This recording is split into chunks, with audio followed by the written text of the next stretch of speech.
नमस्कार मित्रों, अब तक की वाणी अहंकार को तोड़ती रही। आज की यह वाणी उससे भी आगे जाएगी। आज डर को उजागर किया जाएगा। रामकृष्ण परमहंस कहते हैं, जहाँ डर है वहाँ अभी द्वैत बचा है। अगर आप पूजा करते हुए डरते हैं, ध्यान करते हुए डरते हैं, ईश्वर को मानते हुए डरते हैं, तो यह वीडियो आपके लिए है। वीडियो को लाइक करें, चैनल को सब्सक्राइब करें और दूसरों के साथ साझा करें।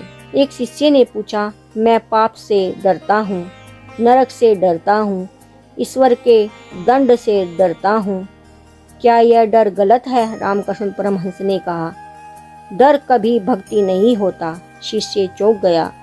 वाणी उतरी, जो डर से झुकता है वह प्रेम नहीं कर सकता।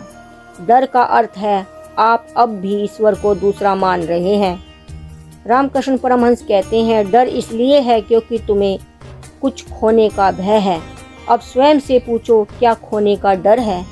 शरीर का, सम्मान का, पुण्य का, मुक्ति का। लेकिन जो सत्य है वह कभी खोता नहीं। जो खो सकता है वह तुम्हारा था ही नहीं। एक व्यक्ति बोला, मैं ईश्वर से डरता हूँ।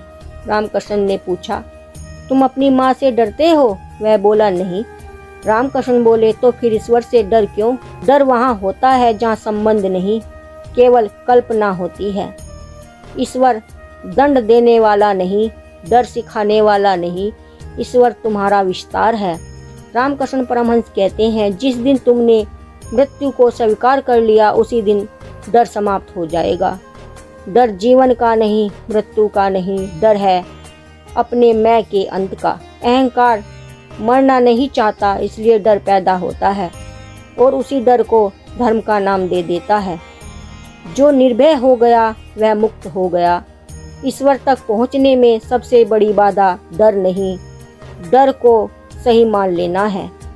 जहां पूर्ण स्वीकार है वहां कोई भय नहीं। अगर यह वाणी आपके भीतर किसी डर को उजागर कर गई हो तो लाइक करें, सब्सक्राइब करें और इसे साझा करें, क्योंकि सत्य डरता नहीं, सत्य मुक्त करता है। कमेंट में माँ काली अवश्य लिखें। जय कृष्ण, रामकृष्ण परमहंस।